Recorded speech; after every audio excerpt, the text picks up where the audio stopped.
बोलिए अहिंसा परमो धर्म की जय। आचार्य गुरु और विद्यासागर जी महामुनि राज की जय। बंधुओं, आज प्रातःकाल की बेला में भव्य देवास में यहाँ पर एक दो संघों का मिलन हुआ। माता जी के साथ में मिलन हुआ, आप लोगों ने तो देखा सब लोगों ने। और ऐतिहासिक यह क्षण प्रातःकाल की बेला में, समय की अपनी सीमा रहती है। अब समय को थोड़ा सा और बढ़ा लेते हैं और आप लोगों की बार बार मांग हो रही है कि महाराज जी थोड़ा सा तो बोल दो। तो वही आज जो हमारी वर्णमाला की प्रवचनमाला चल रही है उस पर हम सवेरे नहीं बोल पाए थे और वह अब इस समय आप लोगों को लाभ मिल जाएगा।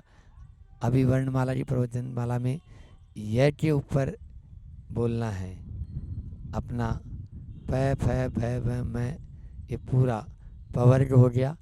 आज ये के ऊपर कहना था और ये से मैंने जैसा सवेरे आपको बताया कि योग्यता सब में है, उसको उद्घाटित करने की ज़रूरत है। योग्यता को उद्घाटित नहीं कर पा रहे हैं, इसी कारण से ऐसा हो रहा है। हमारे भीतर में अनंत योग्यता है, लेकिन उस योग्यता को जब तक हम खुद समझ नहीं पाएंगे, क्योंकि आचार्य श्री जी बार बार कहते हैं तन मिला तुम तप करो, करो कर्म का नाश, और रवि शशि से भी ज़्यादा है तुम में दिव्य प्रकाश। इसलिए रवि और शशि से भी ज़्यादा दिव्य प्रकाश यदि आप में है तो उसको पहचानने की ज़रूरत है। यदि पहचानेंगे नहीं तब तक हम योग्य नहीं बन पाएंगे। आज 4 शब्दों पर संक्षेप में अपन चर्चा कर लेते हैं कि योग्यता, अयोग्यता, योग्य और अयोग्य। तो योग्यता ऐसा है, एक शिला पर बैठकर सैलानी, नदी के किनारे शिला पर सैलानी अटखेलियाँ खेलते थे और नदी में पत्थर फेंकते रहते थे।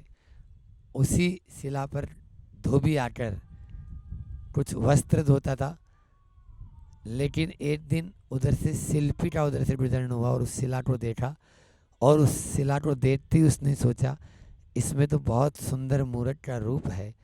अपने कारखाने में लाया, छेनी हथौड़ी से उसको तराशना शुरू किया और जो उसके अंदर वेस्ट मटेरियल था उसको बाहर निकाला और एक सुंदर सी प्रतिमा का आकार ले लिया। सर्वप्रथम उसी शिल्पी ने उस प्रतिमा के चरणों में प्रणाम किया। ये किसका परिणाम है? ये है योग्यता का। उस शिल्पी ने उस पत्थर में यह देख लिया था कि इसमें भगवान की मूर्त छिपी है। इसी प्रकार से हमारे भीतर भी भगवान बनने की क्षमता है। बस गुरु के यदि सानिध्य में हम आ जाएं और अपने विकारों को धीरे धीरे बाहर करते चले जाएं तो निश्चित रूप से एक न एक दिन हम भी उस प्रतिमा की तरह भगवान बन जाएंगे। अपनी योग्यता को पहचानो, अपनी योग्यता को पहचानो और उसके बाद में उस योग्यता को उभारो। पहला है पहचानना, फिर है उभारना, उभारना के साथ में फिर निखारना, और निखारना के बाद में प्रकटाना, तभी प्रकट होती है। 4 बातों को याद रखना। पहले अपनी योग्यता को पहचानना है और उसके बाद में उस योग्यता को धीरे धीरे उभारना है। इसके लिए हमें जो अपनी योग्यता है उसके लिए उसी अनुरूप साधनों को जुटाना है, अन्यथा वो साधन नहीं जुटा पाएंगे तो हम कभी भी अपनी योग्यता को आगे नहीं बढ़ा पाएंगे। एक शब्द और बोला मैंने अभी कि योग्यता को निखारना। योग्यता तो है, लेकिन आप यदि उसको अभ्यास में नहीं लाएंगे, अब जैसे आप कैमरा चलाना जानते हैं मान लीजिए, और कैमरा चलाना जानते या सीखना चाहते हैं, तो यदि उसमें आप यदि निखार लाना चाहते हो, जो भी व्यक्ति हैं, तो उनको उसमें निखार लाने के लिए आप उसको प्रयोग करें। प्रयोग करेंगे, एक बार गलत होगा, फिर सही होगा, फिर गलत होगा, फिर सही होगा। इस प्रकार से निखार आता चले जाएगा और जैसे ही निखार आएगा तो उसमें प्रकटाने भी लगेंगे। आप अपनी योग्यता को प्रगटा लेंगे। इसलिए योग्यता को प्रगटाना जरूरी है। अपने भीतर को पहचानो। हमारे भीतर में अनंत शक्ति है। एक सेठ था, उस सेठ का बच्चा छोटी उम्र में ही गुम हो गया, और छोटी उम्र में जब गुम हो गया तो वह भिखारी बनकर दर दर की ठोकरें खाते रहा। लगभग 15-20 साल बाद में जब सेठ सेठानी चले गए तो उनके पड़ोस में वह भीख मांगने आया। जैसे ही भीख मांगने आया तो पड़ोसी ने पहचान लिया, हो न हो ये बेटा जो है ये वही लगता है जो 5 साल के, आज से 20-25 साल पहले घुमा था, ये वही 5 साल की उम्र में। तो उसने बोला कि तुम जो है, तुम्हारे पिता का नाम क्या है? मैं नहीं जानता कौन मेरे पिता हैं। मैं तो इतना जानता हूँ कि निश्चित रूप से मेरे माता पिता मुझे जन्म देके स्वर्ग सिधार गए, और जब समझ आई तो भिखारियों के बीच में पला बड़ा, रोज़ अपना कमाता हूँ, रोज़ खाता हूँ। नहीं, तुम सेठ के बेटे हो और तुम भिखारी बने हो। बोले कहाँ मजाक करते हो, मैं सेठ का बेटा नहीं हूँ। नहीं, तुम्हारा दाहिना हाथ बताओ। दाहिना हाथ बताया, उसके दाहिने हाथ में वही नाम खुदा था जो बचपन में पड़ोसी सेठ ने उसका नाम रखा था। देख, तुम सेठ का बेटा था। बोले नहीं नहीं, मजाक कर रहे हो आप, सेठ का बेटा? अरे तुम अपार अकूत जायदाद के स्वामी हो। जायदाद के स्वामी कहाँ हूँ, मैं तो भिखारी हूँ। तुम्हारे गले में ताजीब है, ताबीज़ है, इस ताबीज़ को खोलो। देखा, तांबे का ताबीज़ था। उस ताबीज़ को जैसे ही खोला उसके अंदर से चांदी का ताबीज़ निकला। उस चांदी के ताबीज़ को बोले इसको भी खोलो। उसको खोला तो इसमें सोने का ताबीज़ निकला, और जैसे ही सोने का ताबीज़ खोला उसके अंदर एक बेशकीमती नगीना हीरा का टुकड़ा था। बोलो, अब वो गले में उसके हीरा का टुकड़ा है, लेकिन उसको मालूम ही नहीं है, क्योंकि वो तो तांबे का मान रहा है। ये था, हमारी भी ऐसी स्थिति है। हम कुएं में जिस प्रकार से रहते हैं कि कुआं हमारे पास में है और फिर भी हम प्यासे घूमते रहते हैं। ये प्यास कब मिटेगी? कब मिटेगी ये प्यास? ये प्यास तब मिटेगी जब हम ये जान जाएंगे कि हमारे भीतर पानी का अजस्र स्रोत है। बस खाली एक चट्टान को हटाओ, जैसे इस चट्टान को हटाएंगे पानी फूट पड़ेगा। आज यही बात हो रही है। हमारे भीतर में वह आत्म तत्व है जिसके माध्यम से हम सब कुछ प्राप्त कर सकते हैं, लेकिन उसकी कीमत मालूम नहीं होने के कारण दर दर के भिखारी बने हुए हैं। बंधुओं, अपने भीतर की उस आत्म तत्व की शक्ति को पहचानने की ज़रूरत है। मैं तो ये कहूँगा कि सांसारिक समस्याएं जितनी हैं उनका आध्यात्मिक समाधान अगर चाहते हो तो अपनी आत्मा की शक्ति को पहचान लो। आपको सारी समस्याओं का समाधान यहीं बैठे बैठे मिल जाओगे। हम दुर्बल न बने, हम सबल हैं। और दुर्बल बन जाते हैं, दुर्बल इसलिए बन जाते हैं क्योंकि हम अपनी भीतर की उस शक्ति को पहचान नहीं पाते हैं। भीतर की उस शक्ति को पहचाने। दूसरा है, अपनी योग्यता है उसका सम्मान करें। जो दूसरा है, दूसरों की योग्यता का सम्मान करें और अपनी योग्यता का अभिमान न करें। क्या बोला मैंने?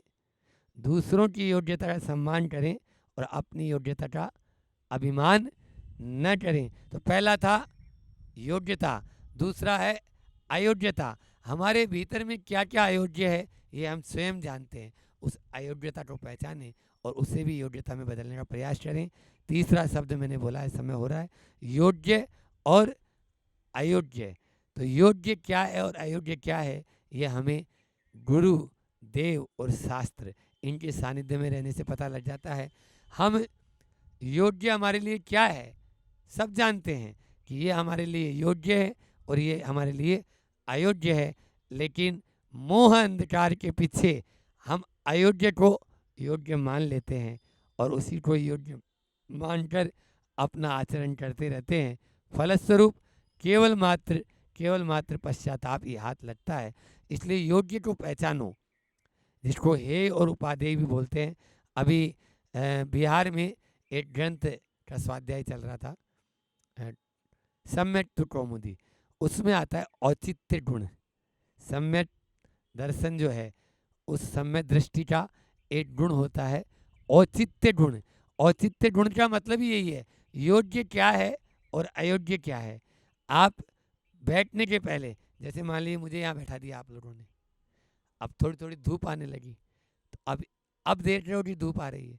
ये तो पहले से आप लोगों को सोचना था कि योग्य क्या है और अयोग्य क्या है। आप सब लोगों को भी थोड़ी थोड़ी धूप लग रही है, लेकिन लगेगी, इसके लिए आपको यही होगा कि भैया अब चलो सुनो। इसलिए उस समय अपन ने जो निर्णय ले लिया है, उस निर्णय को अपने भीतर एक बार निर्णय लेने के पहले सोच लो। एक कहावत पढ़ी थी मैंने कि सोच करे सो सूर है और कर सोचे सो धूर। क्या बोला मैंने? योग्य और अयोग्य के लिए सोच करे सो, बोलो रिपीट करो, सोच करे सो सूर है और कर सोचे सो धूर। मतलब सोच करके हम करेंगे, योग्य और अयोग्य का विचार करेंगे तो सूरवीर कहलाएंगे, और करने के बाद में यदि सोचेंगे तो धूर कहलाएंगे, धूर्त कहलाएंगे, मूर्ख कहलाएंगे।